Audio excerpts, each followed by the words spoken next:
A Clockwork Orange, published in 1962 by Anthony Burgess, is one of the most provocative and controversial works of 20th century literature.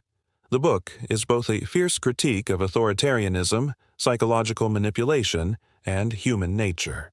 Set in a dystopian and violent future, it confronts us with a profoundly disturbing moral question. Is it better for a human being to choose evil freely or to be forced to be good? The story is narrated in the first person by Alex, a 15-year-old teenager who leads a gang of delinquents called the Droogs. He speaks in a futuristic slang called nadsat, a mix of English, Russian, and invented words, which gives the narrative a unique and immersive tone. From the beginning, the reader is thrown into a brutal, ultra-violent world. Alex and his friends roam the streets at night committing heinous crimes, beatings, rapes, vandalism, and even murder, all done with a chilling sense of pleasure. Despite his cruelty, Alex is also a lover of classical music, especially Ludwig van Beethoven. He feels aesthetic pleasure while listening to symphonies and imagining acts of violence. This duality, love for beauty and thirst for brutality, forms a disturbing portrait of human complexity. Alex is not merely a one-dimensional villain, but a symbol of alienated youth drifting in a purposeless society. After betraying and being betrayed by his own gang, Alex is arrested for murder. In prison, his behavior draws the attention of the authorities, who select him to undergo a radical rehabilitation experiment called the Ludovico technique. The promise is simple. In just 2 weeks, he will be cured and released if he submits to the procedure. The treatment involves exposing Alex to extreme violence on screen while being forced to watch with his eyes held open. During the sessions, he is injected with a drug that causes intense nausea. Over time, Alex begins to associate the feeling of sickness with violence. However, the experiment has an unexpected side effect. Because the films are set to classical music, Alex also develops an aversion to Beethoven, losing his only source of joy. By the end of the treatment, Alex is no longer able to commit violent acts, not because he has morally changed, but because his body reacts with pain and nausea to any aggressive impulse. He is released, but becomes a shadow of himself. Unable to defend himself, he is beaten by former enemies, corrupt police officers, one ironically a former Droog, and even rejected by his own parents. One of the most powerful moments occurs when Alex meets one of his past victims.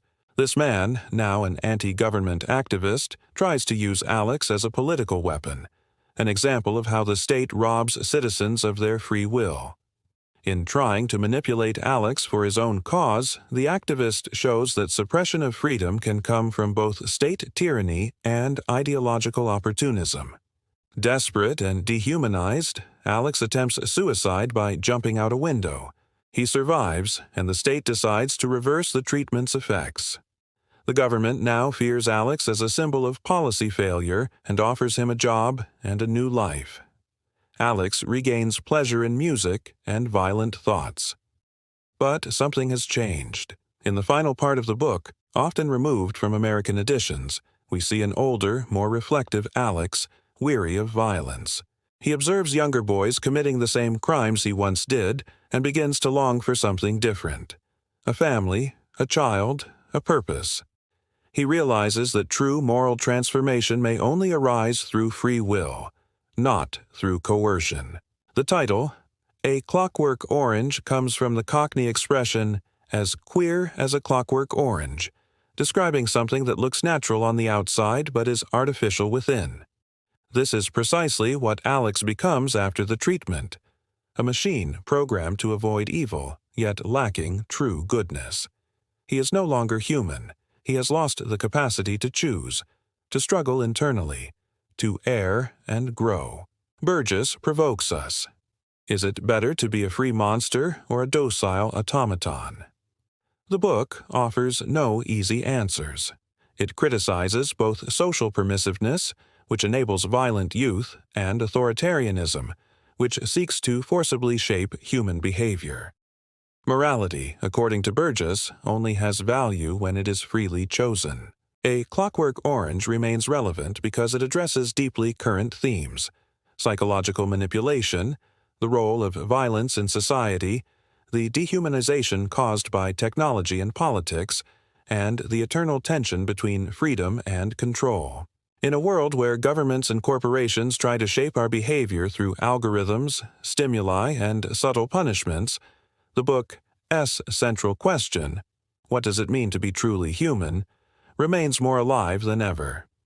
If you haven't read A Clockwork Orange yet, this is your chance to dive into a brutal, philosophical, and essential novel. Check the link in the description for a special offer. Get ready to plunge into the depths of the human mind and to face head-on the consequences of choice and coercion.